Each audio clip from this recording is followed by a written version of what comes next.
Hello, ನಮಸ್ಕಾರ ನಮಸ್ಕಾರ ನಮಸ್ಕಾರ. ಹೇಗಿದ್ದೀರಾ ಎಲ್ಲ?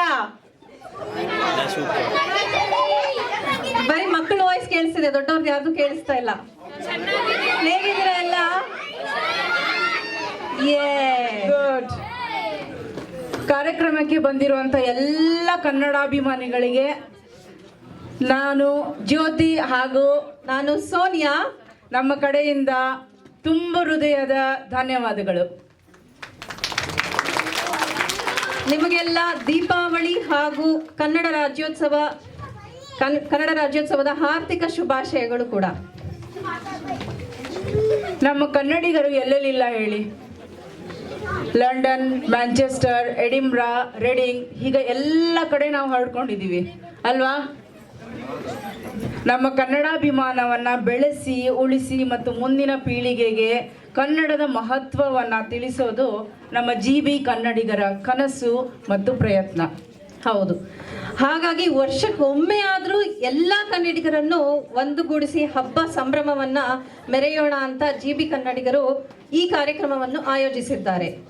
ಹಾಗಾಗಿ ಈ ಕಾರ್ಯಕ್ರಮಕ್ಕೆ ಬಂದಿರುವಂತ ಎಲ್ಲ ಕನ್ನಡಾಭಿಮಾನಿಗಳು ಮತ್ತು ನಮ್ಮ GB ಕನ್ನಡಿಗರು ಸ್ನೇಹಿತರಿಗೆ ನಮ್ಮ ಕಡೆಯಿಂದ GB ಕಡೆಯಿಂದ ಹೃತ್ಪೂರ್ವಕ ಸ್ವಾಗತ, ಸುಸ್ವಾಗತ.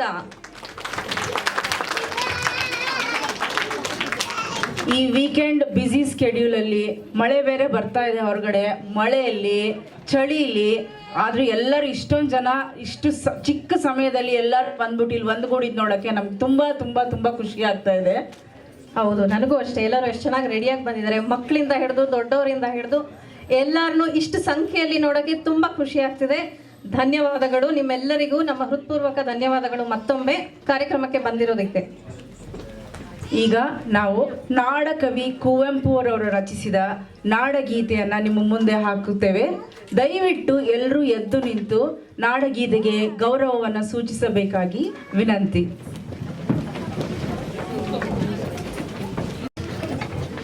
ಮೂಡಲಿ ಖುಷಿಯ ಚಿತ್ತಾರ, ದೂರವಾಗಲಿ ಬದುಕಿನ ಅಂಧಕಾರ, ತುಂಬಲಿ ಮನೆ ಮನಗಳಲ್ಲಿ ಸಡಗರ. ಕನ್ನಡದ ದೀಪವನ್ನು ಬೆಳಗಿಸುವುದರೊಂದಿಗೆ ದೀಪಾವಳಿ ಆಚರಿಸೋಣ. ಹಾಗೆಯೇ ಕನ್ನಡ ಮಾತೆ ಭುವನೇಶ್ವರಿ ದೇವಿಗೆ ವಂದಿಸಿ ದೀಪವನ್ನು ಬೆಳಗಿಸೋಕೆ ಹಿರಿಯರಾದ ರಜನಿ ಅವರು, ಗೋಪಾಲ್ ಅವರು, ಹಂಸವೇಣಿ ಅವರು ಹಾಗೆ ಕೆಲವು ಪುಟ್ಟ ಮಕ್ಕಳು ವೇದಿಕೆ ಹತ್ರ ಬರಬೇಕಂತ ವಿನಂತಿ.